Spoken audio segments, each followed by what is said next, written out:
حضور آپ نے کینے کے تعلق سے فرمایا تو ایک جگہ لکھا تھا کہ جس طرح اپنے سینے کو دوسروں کے کینے سے پاک رکھنا ہے، اس طرح دوسروں کے سینے کو بھی اپنے کینے سے پاک رکھنا ہے کہ دوسرے بھی آپ کے بارے میں کوئی ایسی بات اگر نہ دیکھیں نہ سوچیں تو آپ اگر اپنے آپ کو بھی ایسا رکھیں کہ اگر آپ کو لگتا ہے کہ کسی کو میری وجہ سے کوئی سی تکلیف پہنچ چکی ہو یا اس میرے کسی عمل کی ایسا ہو سکتا ہے اللہ نہ کرے اس کے دل میں یا اس کے سینے میں کوئی میرے لیے بات ہو تو میں جا کر تھوڑا سا اس کو کلیئر کروں تاکہ اس کا سینہ بھی اگر میری وجہ سے کسی وجہ سے پریشانی کا شکار ہو تو میں کلیئر کروں. تو کیا اس طرح اپنے آپ کو کلیئر کرانا اور اس سے معافی تلافی یا جو بھی اپنی کو غلطی ہو گئی ہو تو صحیح طور پر حضور کہہ کے اس کا سینہ میرے تعلق سے بھی صاف ہو جائے، کیا اس کا بھی ثواب ملے گا؟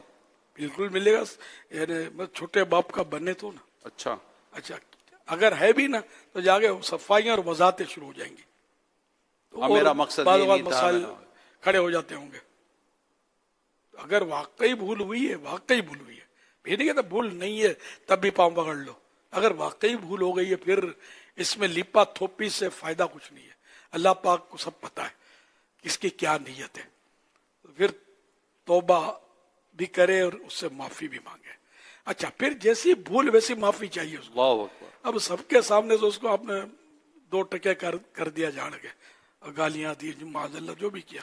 اب وہ کان میں بول دیا سوری، یہ نہیں چلے گا، اس سے وہ سیٹ نہیں ہوگا. تو جیسی ہم نے مطلب اس کی جو دھجیاں اڑائی ہیں آبرو کی تو معافی اور ندامت بھی ایسی ہو اور جن کے سامنے یہ ہوا ان کے سامنے وہ توبہ بھی ہو اور معافی بھی ہو. اگر نہیں ان کے سامنے توبہ اور معافی کا موقع نہیں ملا، وہ اب جا چکے ایسا سب ہوا ہے تو ان کو کم از کم اطلاع ہو کہ بھائی یوں معافی ہو گئی ہے. سینسیٹیو ٹاپک ہے اور آپ نے پہلے بھی فرمایا، مگر حضور اگر بنیادی بات میں کروں تو سیٹ کو نہیں ٹینشن ہوتا کہ میں اپنے ملازم کو کیا بول رہا ہوں، کیا جار رہا ہوں یا گالیاں دے رہا ہوں. سپروائزر ہے وہ اپنے نیچے لیبر کو یا سیٹ آ کر لیبر کے سامنے سپروائزر کو طرح یہ ہوتا ہے جیسے گھر میں شوہر اپنی بیوی کو بچوں کے سامنے یا اپنے کسی والدین یا بھائی بہنوں کے سامنے. لیکن اب آپ جو بیان فرما رہے ہیں نا، اگر یہ اس وقت چلو جوش پہ کہ چلو ٹھیک ہے غلطی ہو گئی مجھے ماں تو سب بیٹھے ہوئے، لیکن اب بعد میں احساس ہوا جیسے ابھی آپ کی کسی نے بات سنی ہو اور اس کو یاد آیا اور میں نے فلاں کے ساتھ یہ کیا تھا، فلاں یا یہ کیا تھا، اتنوں کے بیچ میں نے اس کو جھاڑ دیا تھا، ڈانٹ دیا تھا. اب جا کر سب سے رابطہ کر کے یہ کہنا کہ میں نے جو اس دن جو کیا تھا میں اس پر میں آپ کو بھی کہہ رہا ہوں کہ میں نے اسے معافی مانگ لی ہے، یہ کر لیا ہے آسان نہیں ہے. یہ حضور اب فرما رہے ہیں آسان نہیں ہے. جتنا دشوار ہوگا اتنا ثواب بھی زیادہ ملے گا. اللہ ہے واقعی اصل معافیاں مانگتے نہیں ہیں، مشکل ہے. یہ میرا اپنا تجربہ ہے کہ جیسے کہ اپنے ماحول کے سائیں بھائی بھی کوئی سب ہو جاتا ہے نا تو معافی نہیں مانگتے. ایک تعداد میں نے نوٹ کی ہے جو آپ کو تجربہ اپنے کو یوں ہوتا ہے کہ یار یہ کہیں بولتا ہی نہیں یار. شاید بعضوں کو آپ نے کہا بھی ہوگا معافی مانگو پھر بھی آپ کو لگا ہوگا یار اسے وہ کام نہیں کیا جو میں نے کہا تھا. آپ کو بھی تجربہ ہوگا اس کا. معافی مانگنے کا ذہن نہ ہونے کے برابر ہے. پھر جہاں سامنے والا جیسا اس کا منصب، اب وہ اگر کوئی ذمہ دار ہے بڑی سطح کا ہے تو پھر وہ تو صاف معافی نہیں مانگے گا. میری کچی ہو جائے گی، میرا روب چلا جائے گا، شیطان کہیں اس کو وسوسہ ڈالے گا. اور استاد شاگرد سے کہاں معافی مانگے گا یار. کون سا پیر ملے گا جو ہم کو کہ مرید کے سامنے معافی مانگے، جبکہ کی حق تلفی ہے. مرید وہ میں نے کہا جھاڑتے ہیں بعض اوقات، اب مرید ہے یا نہیں عقیدت مند ہوتے ہیں بعض اوقات. تو کیونکہ میرا ایک تجربہ ہے کہ ایک شخصیت سے بہت متاثر تھا. میں سفر کر کے ملنے گیا تھا تو میں ان کے پاس حاضر تھا. دعوت اسلامی شاید بنی نہیں تھی اس وقت. کہ بزرگوں سے علماء سے محبت کا دور تو میرا پرانا ہے. تو میں گیا تھا اور کوئی مطلب لوگ بھی عقیدت مند بیٹھے ہوئے تھے سمجھے. تو اتنے میں کوئی صاحب آئے. اب وہ ان کا کیا مسئلہ ہے کیا بولا انہوں نے میں بھول گیا ہوں. تھے شیوڈ وہ. اب وہ صاحب جو تھے پیر صاحب اتفاق سے بڑے بااخلاق تھے ویسے یوں ملنے جلنے میں جو میں نے متاثر ہوا تھا. میں یقین مانے ان کو پتہ نہیں کیا ہو گیا، ایسا جلال آ گیا اور اس کو جو سب کے سامنے